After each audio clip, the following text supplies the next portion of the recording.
Hi everyone, welcome back to my channel. So first of all, I would like to give some disclaimers. My first disclaimer is I did not grow up reading a lot of comic books. I'm not an expert in comic books. However, I have watched Superman, the animated series, Batman, the animated series, Justice League, the animated series, Justice League Unlimited, which is also an animated series. I also have watched most of Justice League's animated movies. I've also watched a couple of Batman animated movies. So I kind of understand like how the characters are supposed to be.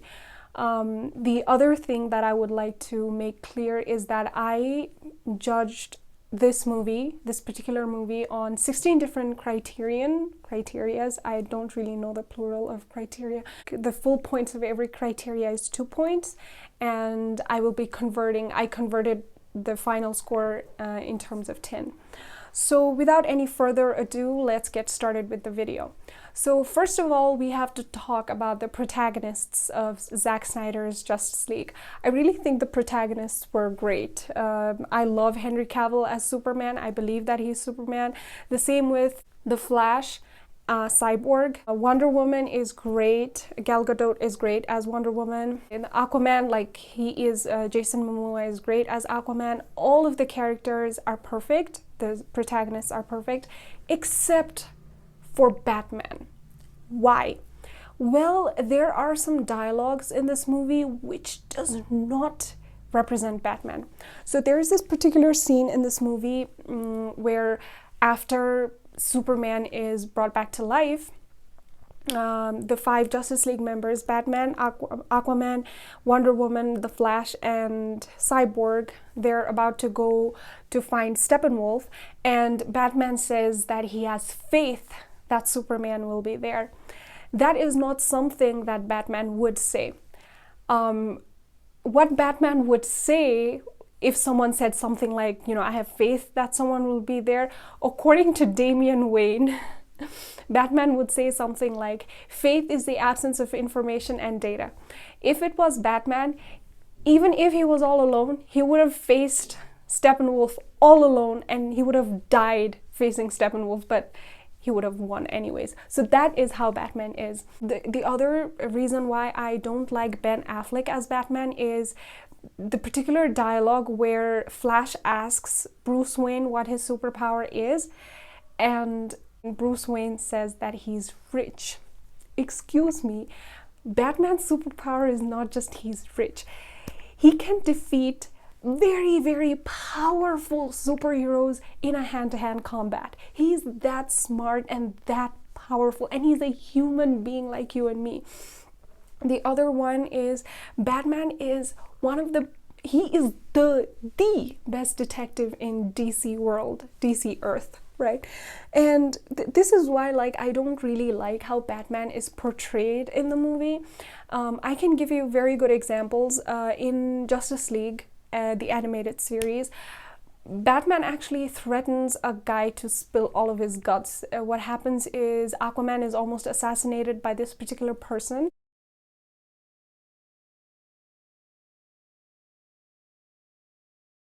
And the other Justice League members can't get him to spill his guts. So what Batman does is he brings Batman, that particular person, he brings him to another side and then he says something. And someone asks, what did he say? Because, the one who almost assassinated Aquaman, he spills everything, right? And I think it was Superman who says, trust me, you don't want to know. So this is how Batman is. He's ruthless, he's arrogant, he's a dickwad, but he is one of the most badass, characters in all of comic books. Okay, after talking about all of this, now we have to talk about the antagonists, which is the second criteria. Antagonists in this movie were pretty great. I think I loved the casting. I loved the voicing of Steppenwolf and Darkseid, so antagonists were good. I liked them. The other one is protagonists' motivations. I understand that the protagonists wanted to save the world. That is one motivation. The other one is I kind of tried to judge every protagonist's motivation one by one. And the only motivation that I could not settle with was Cyborg's motivation. I didn't understand why Cyborg didn't like his dad, because he was constantly blaming his father for his mother's death. And he said if you were there in the football game that day, mom would not have died, which is not possible. I think, like, it was a very lazy way of showing that Cyborg hates his dad. How could it have been shown in in the movie? Well, there is this movie called Justice League War, if I'm not wrong, and here Cyborg is trying to confront his dad about his dad not being able to attend his football game, and for a certain period of time his father just ignores him, but at one point his father just snaps, and then his father says, look at the world around you. There are meta-humans, people who can punch through walls, who can go through walls, who can run so fast. I'm just paraphrasing. And then he says, in this particular world where there are meta-humans, a person throwing a ball very far away is next to nothing, which very much pissed me off, because that's not how fathers are supposed to treat their children. And that was a very good motivation for Cyborg to hate his dad, because his dad never appreciated him for what he really was, and that was a very sad thing to watch. So I think that way it could have been shown that Cyborg really hates his dad, but I could not come to terms with the fact that Cyborg hated his dad when I didn't even see his dad doing something or saying something very terrible, right? Now the fourth criteria is antagonist's motivation. I understood what the antagonists wanted to do. Steppenwolf wanted to get on good graces of Darkseid again.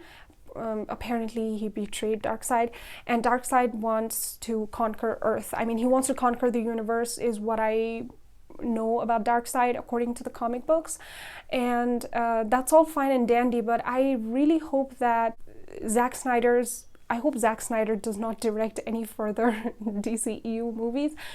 But whoever does it, or even if Zack Snyder does it, I really hope that they're able to give Darkseid a better motivation rather than just conquering the universe, because conquering the world and conquering the universe has been done so many times. It's very banal, I guess that's the word. It has been really overused, and it's not a very, compelling way to make the antagonist relatable. Now we're gonna have to talk about the fifth criterion, which is story. The first problem that I had with the story is I did not see the protagonists clashing with one another when they meet for the first time in the Batcave, right? Yes, of course, like Aquaman refuses Batman to be with him with his dickish behavior, but that was not enough, because all of these superheroes, they have very different personalities and very different characteristics and their own idiosyncrasies. And when you meet those people for the first time, you have difficulties adjusting with them. And this movie was not able to show it, except for that one scene where Aquaman kind of blames Cyborg of stealing the mother box. That was a good scene, but that was not elaborated any further, which I was very disappointed in. The second problem that I had with the story was I felt like the entire movie was spoon-fed by the director rather than leaving clues and making the audience like join the dots. So let's compare a movie with a treasure hunt, right? So what a movie director is supposed to do to keep the audience at the edge of their seats and keep questioning things is to give clues to where the treasure is, right? But what Zack Snyder did is gave the direction, the entire direction. So you go left from this street and right from this street, and there you are, the treasure is right there. What Zack Snyder should have done is leave clues, like give a little bit of information and keep it dangling, and the audience would be like, what does he mean by this, right? So I had very little moments where I felt like that. Well, you can say that it's because I already watched the first Justice League movie, but let me tell you that the first time I watched Justice League, I didn't understand anything. Nothing. The only thing that I remember was Flash going Dostoevsky, greeting the Russians. And I did not understand what they were trying to do in the end. The only thing that I understood was Superman was the key to everything, and Superman would do everything, which was just a frustrating thing to watch. And however, the thing that I loved about the story was the fact that how almost all of the superheroes were extremely important to defeating Steppenwolf. Flash had to run so freaking fast that, time had to run back its course. Superman was extremely important. Cyborg was important to remove the 3 boxes. And Aquaman and Diana, Wonder Woman, they were also extremely important to fight off Steppenwolf, right? So that was a really good, the ending, how like all of the superheroes were extremely important. I really, really loved it, how they came together as a team and defeated Steppenwolf. The 6th criteria is execution. Here is what I have a problem with. I didn't really think the execution was that good. I think he did a satisfactory job, but not an excellent job. If I was a teacher, I would give it like a C or B- to C. What I expected was A. Because I watched, The Dark Knight a couple of days ago, and when you watch The Dark Knight, all of your expectations go through the roof. The 7th criteria is rules. What rules is if the rules established in the movies universe are being followed, are explained properly or followed. So I was not satisfied with the fact that they were not able to make me understand how the mother boxes worked. At one scene, they were talking about how the mother boxes do not distinguish between creation and destruction. On the other hand, in the other scene, they were talking about if the mother boxes, you handle it on your own, then they're very, very dangerous. So what is it? Are they do not distinguish. You just said it. They do not distinguish between creation and destruction. So what exactly is it? I was not able to understand that. The 8th criteria is logic. And I have a couple of problems with the logic that is presented in the movie. First one is Cyborg, when he's inside the mother boxes, while he's separating the Unity, he says, "I'm not alone." And of course, referring to the Justice League. I thought that was unearned, because I didn't see any point in the movie where Cyborg bonded with the remaining of the Justice League members. There was no scene like that. The second point in logic is I did not understand what the terrorists wanted to do in the beginning. It seemed like they just put the scene in there to establish Wonder Woman, which is completely unnecessary. I really think you could have established Wonder Woman in such a way that would have, been very, very important to the plot. And that is the, responsibility of a director to find out. The third one is one of the very frustrating things about the DCEU. When Clark Kent comes back to life, when Superman comes back to life, Bruce, while there are policemen around, calls him Clark. And Lois comes and she calls him Clark as well. In the DC comic book universe, their secret identities are extremely important because they do not want their loved ones to get harmed because of them. And just willy-nilly calling out the superheroes' names is very, very irresponsible, according to my opinion. This is just one thing that kind of confused me. So there's this scene in the final battle where Darkseid just stares at all of the superheroes fighting Steppenwolf, and he doesn't do anything. Probably I missed something. There's this scene where after Steppenwolf is defeated, Desaad asks Darkseid, now that the mother boxes are destroyed, how do you plan on retrieving your prize? Which is obviously the anti-life equation.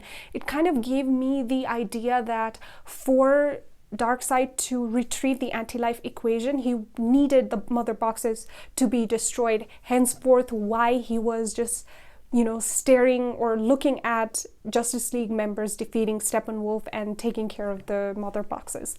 The next criteria is music. I didn't particularly like the music in this movie. I mean, I love the title track of Wonder Woman, but there's this particular music that is perpetually present throughout the movie. It goes like this. So this music, once it's fine, second, 2 times, but it's repeated throughout the movie, and it seemed like they didn't put a lot of budget into movies. For superhero movies, music is extremely important. So I didn't like the music that much either. The next criteria is dialogue. Now, I have a lot of problems with the dialogues. So the first one is Wonder Woman insinuates that Superman is as powerful as Steppenwolf. That might be entirely possible, but I think Steppenwolf is more powerful than Superman. Some dialogues were present in the movie just for the superheroes to sound cool. I think you shouldn't do that, because dialogues serve a very important purpose in movies, and you should use dialogues not to sound cool, but to relay information to the audience. The other one is, after Wonder Woman saves everyone in the beginning, one of the schoolgirls says, "Can I be like you someday?" And Wonder Woman says, "You can be whatever you want." I think those dialogues did not serve any purpose. I understand, I think Zack Snyder wanted to humanize Wonder Woman in some way, but I think those dialogues did not do it. When I heard that, I cringed a little bit. Actually, I cringed a lot. So those were very, very cheesy dialogues. I think he could have done it in another way. But the dialogue that I absolutely loved was the dialogue between Willem Dafoe and Aquaman. I don't know what Willem Dafoe's name is in the movie. So what happens is, when Aquaman goes inside the ocean, he has a conversation with Willem Dafoe and Aquaman, and we are aware of the information that Aquaman is, half Atlantean and half human. We also get the information about the mother boxes. I think this is how you're supposed to write dialogues. Rather than exposition, you just, make characters interchange dialogues with one another, and that gives us more information. The next criteria is pacing.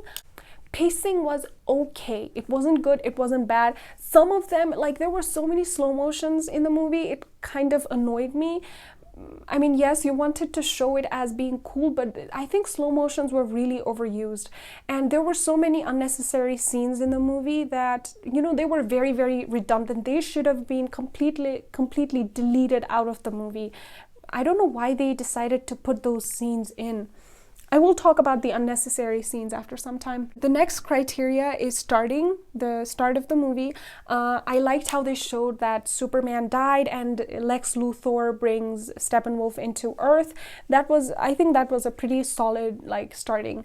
The ending was very, very epic, especially the final battle. I'm not talking about the Batman's dream sequence and Martian the Manhunter. I'm just talking about the final battle.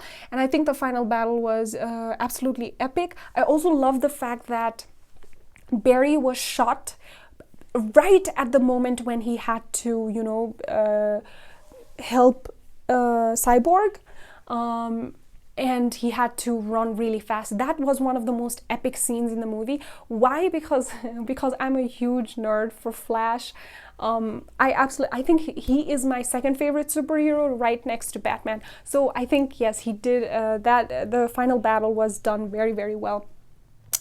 The next two criterions are criterion or criterias. I don't know.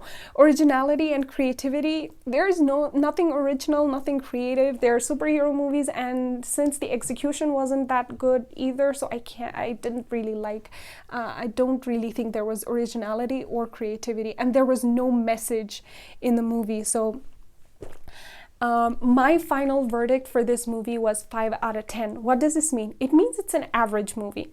It's not a great movie, it's not a terrible movie, it's an average movie. If you want to compare this movie with other movies, if you want to know the scores for other movies, then here they are. Justice League, Snyder Cut's Justice League is in the middle, it's at 5, right? And then Avengers Infinity War is at 7.5 out of 10. Which one is 10 out of 10? I think you've already guessed, yes, The Dark Knight.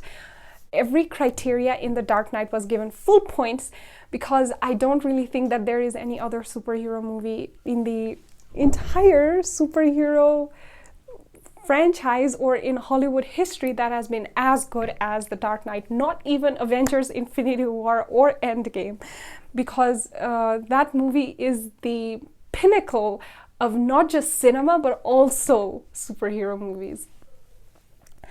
Now, I want to talk about some unnecessary scenes in the movie. So, first unnecessary scene was the Icelandic girls singing after Aquaman leaving. The other unnecessary scene was Martian the Manhunter coming shapeshifted as Superman's mom to see Lois Lane. The other unnecessary scene was the guy being saved by Aquaman, and he goes to the bar, he gets a beer bottle or maybe a vodka bottle, he goes out and then he drinks the whole thing, and then he just smashes it on the ground. That was one of the most unnecessary scenes in the movie. I know you wanted to establish Aquaman as this badass, but that didn't work out for me. The other one is how the movie shows Cyborg is a good person. In the flashback, it is shown that Cyborg hacks into the computer system and gives the girl who failed good grades, and she had a problem. Her family passed away, and because of that, she couldn't concentrate on her studies. But I think that was a very cheesy way of showing that Cyborg has a good heart. That one scene in particular did the job for me. I understood that Cyborg is a good person. He sees this woman, she's struggling through life, and then he just raises the amount of money that she has. That did the job for me. And there was this scene in the flashback where his mother and the principal are talking with one another, and then the mother says, "At least my son is trying to do something. What have you done?" Again, very cheesy dialogue. I think that was completely unnecessary. Remember the scene where Diana is preparing tea for Alfred and herself? Very, very unnecessary. I think the scene should have started from Diana Prince logging into the computer and searching for Victor Stone. After Superman is saved, after he's brought back to life, he goes to Lois Lane and he reunites with his mother and Lois Lane. Completely understandable. Going to the cave and searching out his costume was so unnecessary, and even the dialogue in the background was very, very unnecessary. We were aware that he was going to, go and help the Justice League anyways. And on top of that, if you wanted to make it look cool, you already did that in the final battle when Steppenwolf is about to hit Cyborg, and then he just, at that very moment, he arrives and then he says not impressed, and then he blows his axe. That was one of the most amazing scenes in the movie. The scene in Themyscira, the battle sequence between Amazonians and Steppenwolf, was very unnecessary. I think that scene should have been a flashback, and Steppenwolf should have used that, Steppenwolf should have use that as leverage while fighting with Diana, telling her that your sisters are dead, whatever, I did this, I did that. And while he's saying that to her, the flashback, those scenes should have been shown rather than, being a long ass montage in the beginning. The other scene that was completely unnecessary was Hippolyta throwing the torch that has not been burnt for 5,000 years or 3,000 years. You didn't need to show that because we were aware that Diana was going to use it. We wouldn't know what that torch is, right? But the mere fact that Diana picked it up, looked at it very, in a very concerned kind of expression, and then she goes to the cave and uses that arrow to open the doors of the cave, that would have done the job. The dialogue when Aquaman and Cyborg, they are fighting Steppenwolf, and Cyborg catches Aquaman and Cyborg says, "You're welcome," and Aquaman says, "My man." That dialogue was not earned at all. Why? Because I didn't see any bonding moment between them. I really think, the bonding moment should have been done when they're digging the grave of Superman. That was such an important moment, and I think the director just wasted it. The other important scene in the movie was in the Batcave when they all assemble and start talking about the mother boxes. I think that Batcave scene should have been used to talk about Darkseid by Wonder Woman with all of the Justice League members, because what happens in this movie, only Batman knows about Darkseid, no one else knows, right? I really think like Zack Snyder wasted a lot of very important scenes, to make the Justice League members bond with one another, have clashes with one another. He just wasted it, and it's very disappointing. Yeah, like I said, Cyborg saying I'm not alone in the end is not earned. The other problem that I have with this movie is the fact that Zack Snyder is trying to deify these superheroes, especially Superman. I don't know why, because if you make superheroes gods, then we won't have anything to relate them with. And that's a very frustrating thing, because if I don't relate to the characters that I'm watching on the screen, then there is no point in watching those movies, right? So I think it's better if you make those superheroes have very human struggles rather than just deifying them, making them gods. Zack Snyder, I think he himself has told, like in the movie Man of Steel, there were a couple of scenes where Superman is shown as Jesus Christ, which is, don't do that. Don't make them gods. They're not. Bring them to human level. Make them have very human struggles. And finally, the final problem that I have with Zack Snyder's Justice League is, again, with the character of Batman.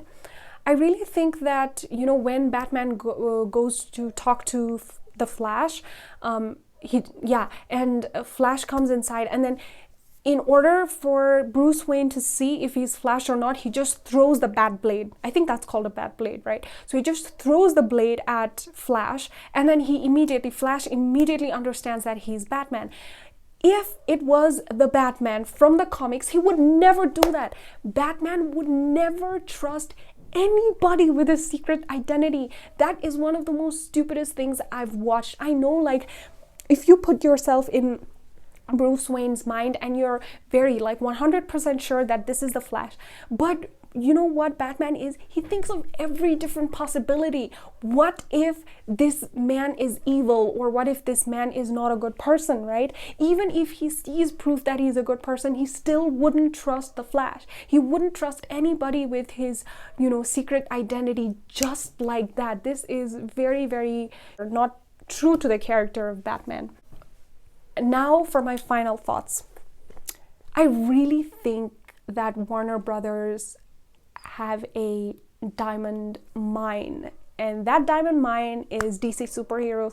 I think DC superheroes are so amazing, and for me, they're even better than Marvel superheroes because they have this moral code, and you can always challenge their moral code, which makes it a very adult themed idea, right? The moral complexities of justice. What exactly is justice? It's like, the anime Death Note. So if you are able to make very character-driven movies, when it comes to all of these superhero movies, they will rake in billions of dollars. But the thing is, I have heard that the production company Warner Brothers allegedly, they interfere a lot with their movies, and they kind of interfere with the directors, vision and everything. I really think they should take a step back and let directors do their jobs. And I really think that Warner Brothers, when it comes to DC movies, they should make R-rated movies rather than movies for children. I think they are taking that direction with the new Batman, and I can't wait to watch the new Batman because Robert Pattinson is a great actor, and I think he'll do an amazing job at Batman. I think Matt Reeves is an amazing director. I even heard that he grew up reading a lot of Batman comic books, and he is approaching this from Batman's detective point of view, how he's the best detective in the world, rather than concentrating on the superhero aspect of it, which is just amazing, right? So if the production company does not interfere, I really think the new Batman movie is going to be absolutely amazing. Saying this much, thank you very much for watching this video. I hope you liked it. I hope I was comprehensive enough. I actually also had a different kind of, not a script, but how the movie could have been made better, but I think I already took a lot of time, so I would just like to sign off here. If you like the movie, like it, comment, subscribe, whatever you want to do. I'm very glad that you're watching anyways, so thank you very much for watching. I'll see you next time. Bye bye.